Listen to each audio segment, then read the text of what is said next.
Production of Real Ag is made possible in part by an underwriting grant from the Kansas Soybean Commission, the Soybean Checkoff, progress powered by farmers. I keep reading about engineered corn, but I don't know what that means. Spring water, purified water, what's the difference? Is imported beef safe for my family? Consumers want to know the facts about the products they buy. That's where Real Ag comes in. From plant to plant and from pasture to plate, Kyle Bauer and the Real Ag crew find the facts to help you sort the truth and help you understand Real Ag. Now here's your host, Kyle Bauer. Humans have been making ethanol for thousands of years, but only recently has it become a viable fuel source. Ethanol is our topic tonight on Real Ag.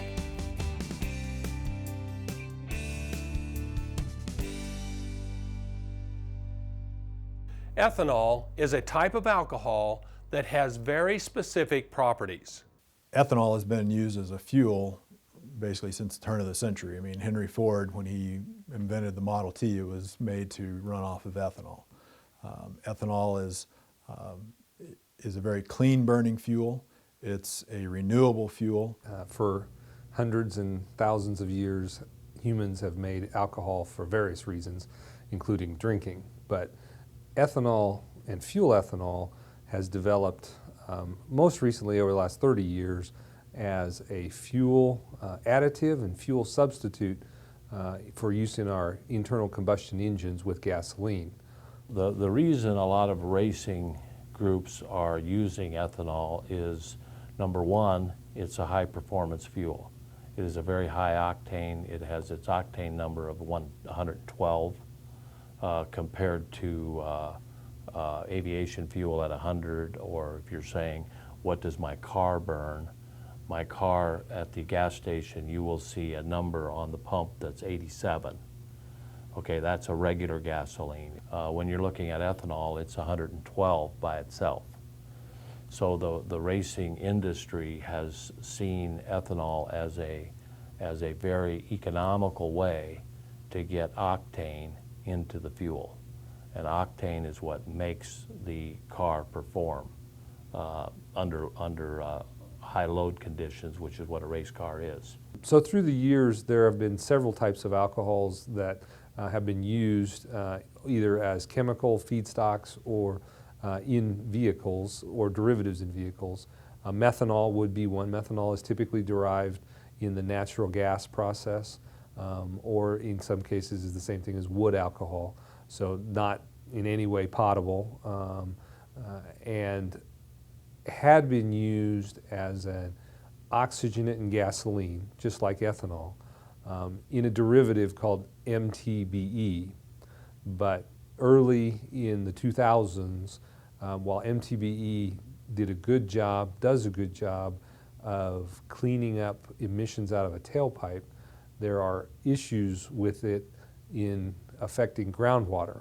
About middle of the decade, 2004, 2005, we really moved away from MTBE in the United States. It is still used in other parts of the world.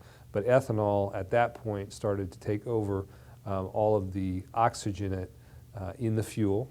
Ethanol does not have as high of energy content as a gallon of gasoline, but it has a much higher octane level. So that provides it the ability for it to burn cleaner, and with the right type of engine, you can actually increase your horsepower, and it's actually a superior fuel than just pure gasoline. But when you take the octane and the attributes in today's engines of fuel injection, federal government studies show that 1 unit of energy in for ethanol, you actually get 2.7 units of energy back out.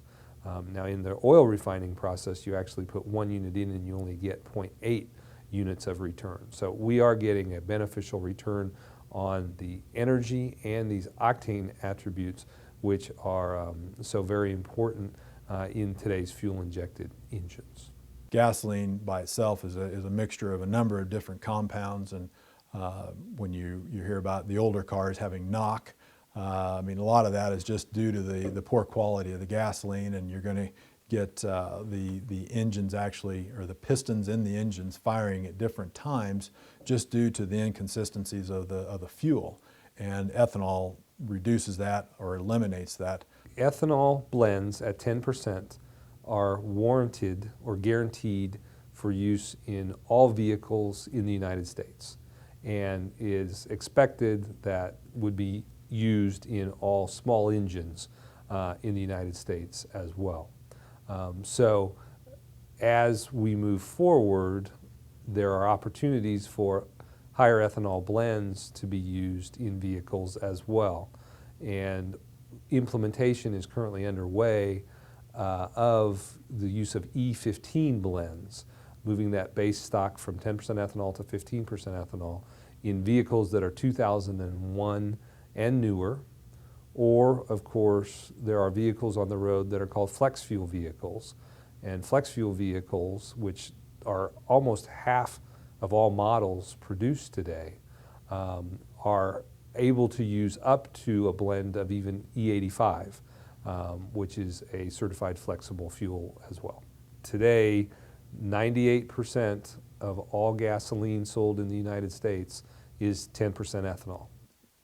And it's from a renewable source. I mean, right now most of the ethanol plants in the United States are utilizing grain, but any type of biomass in the future will be able to be used to create ethanol, and I think that's probably where the future of ethanol is heading, is toward the cellulosic or utilizing biomass to make ethanol and to provide a greater amount of fuel for the United States. So the alcohol that we make in the majority of our plants, which are called dry mill ethanol plants, do not remove certain components of alcohol that you typically would remove if you were making drinking alcohol.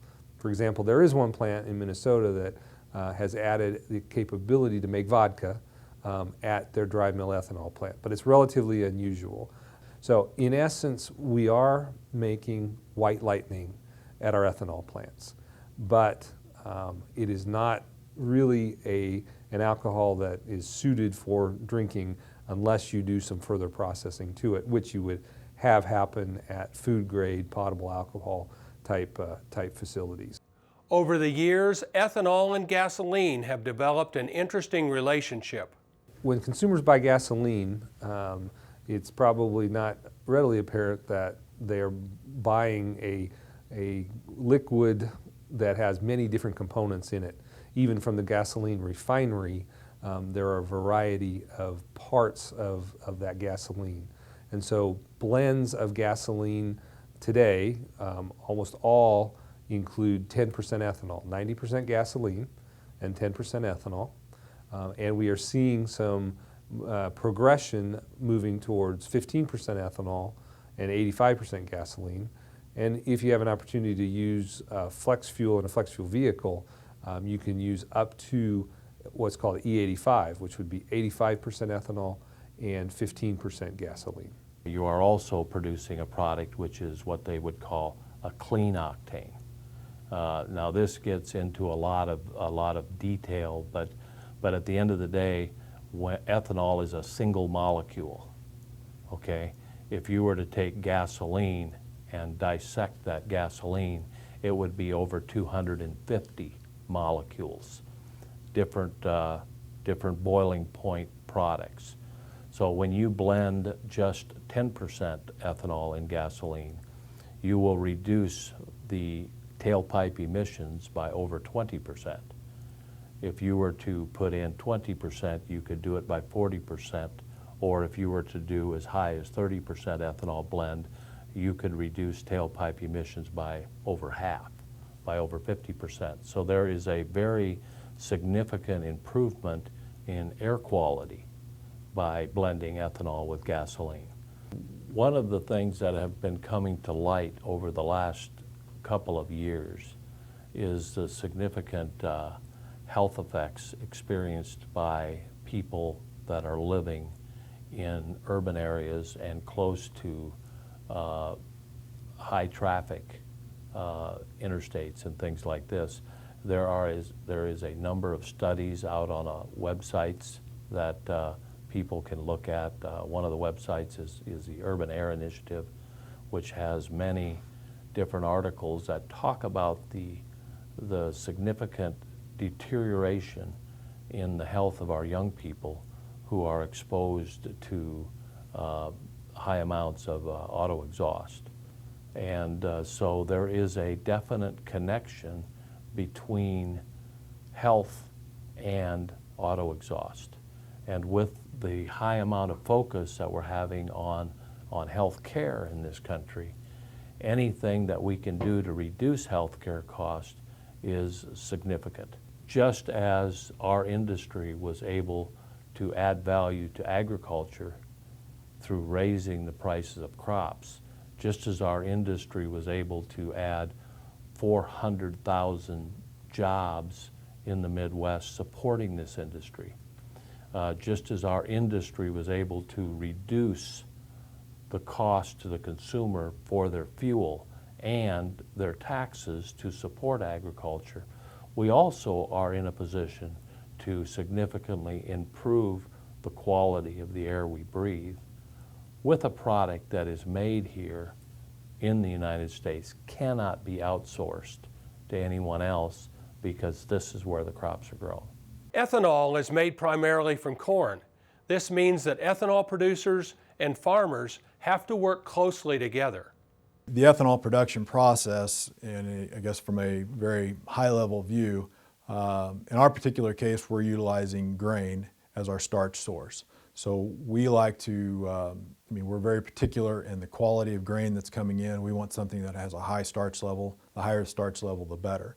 And we're utilizing corn and milo, and we will pre-select that ratio, and it can really be anything from 100% milo to the other extreme, 100% corn. A lot of that's going to be based on what we grind is going to be based on what's available, pricing. It's going to be based on economics and the quality of the grain. So we're looking at all that. Today in the U.S. primarily, ethanol is derived from starch-based products and primarily from corn, from the starch in the bushel of corn, although it can also be made from starch in grain sorghum or milo, which is very common here in Kansas. And in a fuel ethanol plant, we have large-scale biological processes, basically fermentation, going on. And so unlike an oil refinery, which is more a chemical process or chemical refining, we are needing to understand some living organisms that are doing their job, such as the yeast, which is helping with the fermentation, and managing that in a way that we have scientists and engineers on staff who understand biological engineering, some chemical engineering, and how to make the products come out as efficiently as possible. A biofuel is based on a biological process, which is very friendly to the environment and has advantages being used in the engine in that the emissions out the tailpipe are significantly less from a biofuel, but then also in handling it in the environment. And if, God forbid, there is a truck or rail car accident, the biofuel portion just absorbs back into the environment in a very good way. Now the denaturant is what usually has to be cleaned up. That 2%, which is a gasoline type product, has to be addressed. We will grind about 21 million bushels of grain in a year. And for our facility, we're a little different than other ethanol plants. We use a lot of grain sorghum. So we're utilizing the grain that's grown right here in the state of Kansas. And on a normal basis, we're grinding probably anywhere from 60 to almost 80% grain sorghum, and the balance of that being corn. And so the combination of those two grains will go through about 21 million bushels in a year. And since we're only receiving grain during the week, that equates to about 80 truckloads a day of grain that's coming into our facility. Well, the main thing it does for the economy has to do with agriculture.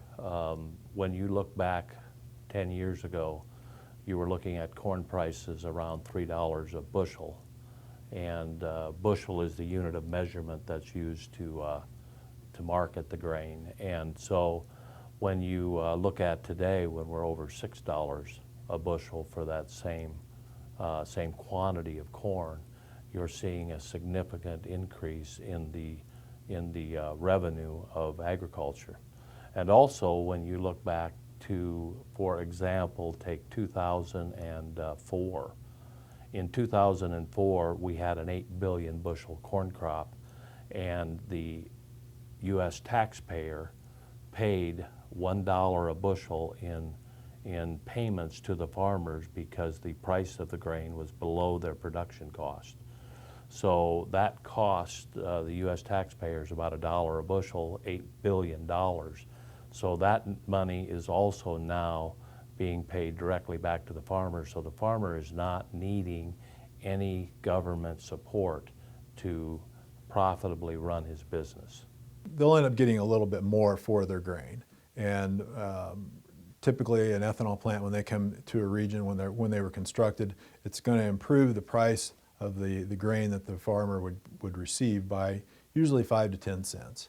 And we've estimated here that that's probably a fair estimate. It's probably been about 10 cents it's 10 cents has been added on to the price that the farmer is receiving for the grain that they're selling.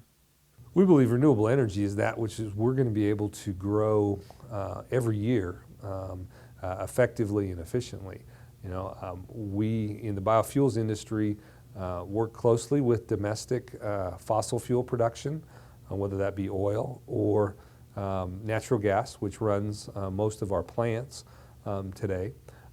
But in terms of taking oil from the ground, which has taken thousands of years to develop, we only get one time to use that oil, in our opinion, where with biofuel like ethanol, we have the opportunity to grow that here in our economy every year over and over again. If we are going to spend money on fuel, which I think we all are going to do that, we get a chance to spend it here and then spend it again next year, rather than spending it on a resource often that we have to import from other countries, where we send our money, don't get our money back, and get the oil only one time. The main byproduct of ethanol production is distillers grain. All of the nutrients that are in that bushel of grain are still there. All we have removed is the starch, which is really the low value part of a bushel of corn. The high value is the protein and the oils that are in corn when you're talking about feeding livestock. The low value part for livestock is the starch. So by removing that, you're making a very high quality product. From a beef producer to a chicken grower to a hog farmer, every one of those guys takes advantage of the additional protein that's out there in the marketplace. So there's strong economic growth for agriculture on two fronts, both from the grain farmer and from the livestock producer. What we consider a co-product from the ethanol production process is the production of the distillers grain. And the distillers grain is simply everything that's left over from the grain minus the starch, which is taken out to produce the ethanol, and the yeast that is used in the fermentation process. All of that is considered we consider distillers grain, and that comes out the back end of the facility. Most of that product goes to feedlots in our particular case. And since it is wet, it has to be turned fairly quickly. It doesn't have a long shelf life. So that's why we ship it 24 hours a day, 7 days a week, because we're typically sending multiple shipments to a feed yard during the week. So they have it's almost a just-in-time type of process. They want to have it and receive it and use it almost immediately. The dried distillers grain, that would be a case where we're shipping it further. It has a much longer shelf life. Of course, there's an additional expense to that because we have to consume some energy to dry the product. But during the winter months, we dry very, very little of our distillers grain. Most of that is all consumed here locally, goes to local feedlots, and they turn that product over very quickly and utilize that throughout the late fall through early springtime. And then when additional vegetation is starting to grow, like right now, we'll see that demand drop off a little bit, and we'll start to dry more of that distillers grain, because then it can store it a little bit longer and it can be shipped much further. It's much more economical to ship the dry because you're not shipping a lot of water. Several factors like new technologies and government incentives make it so the economic impact of ethanol cannot be denied. When you're looking at a product that is less expensive to produce than gasoline, you end up with not only a savings to the taxpayer in the form of taxes, it's a savings to the taxpayer in the form of cost of fuel for him at the gas pump. I think there's a number of reasons why the American consumer should support ethanol production. First and foremost, it is made here. We are not replacing domestic oil. We are replacing imported oil. So when you take $1 for gasoline and you put that gasoline in your car and you go down the road, the gasoline is gone.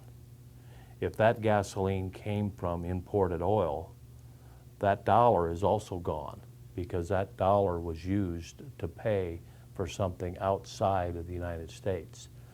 When you're dealing with renewable ethanol and or domestic oil, the $1 stays here so that you can do that cycle again and again and again and keep the wealth within this country, which creates jobs, which stimulates the economy and adds profitability all the way around. And that was the reason that I got into the industry, was because watching us consume foreign oil at such a high rate is basically just stripping the country of $400 billion a year. And we needed to somehow separate ourselves and reduce our dependence on foreign oil, and I think ethanol is one way to do that. We employ 35 people. There's another 30 people that are employed by our trucking company that is dedicated to delivering our wet distillers grain products. And then there's an additional probably 60 to 70 people that are employed that help deliver grain to the facility and deliver the ethanol from our facility to the end users or the blenders. And that's not to mention the investors, who are obviously reaping economic benefits as long as we're doing well as a company. We utilize grain, sorghum, and corn in this facility. And the reason that we do that is because when we first started looking at this project and were targeting this area, we wanted to try and match the grain that was being grown in the area. And at the time, it was about 2/3 grain sorghum and about 1/3 corn. Now, as the last few years have gone by, the percentage of corn has increased in this area, but we have continued to grind a majority, about a 2/3 majority of our grain that we utilize is grain sorghum. And a lot of that, again, is what's grown in the area. Plus, we like the idea of keeping the grain in the state. Before the ethanol industry came along in Kansas, a lot of that grain sorghum was being shipped to Mexico and was really not. It was providing an economic benefit to the growers here in the state, but was not being utilized as a feed. Now we can take that grain sorghum, pull the starch out, make that into a fuel, and then the balance of the grain sorghum comes right out the back end of the facility and is utilized as a feed here in the state versus being shipped off to Mexico. Here on Real Ag, we often talk about the U.S. Department of Agriculture and the Food and Drug Administration, but we usually don't see much of our industry overseen by the Bureau of Alcohol, Tobacco, and Firearms. So one other difference with fuel ethanol plants is, for the federal government, there are requirements to make our product, even though it is like white lightning, we have to render it unable to be drinked, or shouldn't be drinked. We actually poison it by putting in 2% gasoline, or what's called natural gasoline, to render it not fit for human consumption. Part of that is simply the tax structure from the federal government on potable alcohol, drinking alcohol, is very high. I mean, it approaches $30 a gallon in tax alone. And obviously we can't compete in the fuel market if we're paying $30 in taxes. So plants comply and denature it before it leaves the plant. We have a variety of regulators that watch and overlook the ethanol industry, and we are certainly subject to that here in the state of Kansas. I mean, we answer mostly to the Kansas Department of Health and Environment. Of course, they are a liaison directly to the EPA, so most of those regulations that are being enforced from an environmental perspective are directly from the EPA, and then we're obviously subject to the other labor laws and regulatory groups such as OSHA, Department of Labor, the Department of Alcohol, Tobacco, and Firearms. So we are subject to all those types of regulations and have to keep up on that all the time. That wraps up this episode of Real Ag. I hope the information presented here gives you a wider perspective of this fuel technology. On behalf of the Real Ag crew, I'm Kyle Bauer, helping you sort the truth and helping you understand Real Ag. Production of Real Ag is made possible in part by an underwriting grant from the Kansas Soybean Commission, the Soybean Checkoff, progress powered by farmers.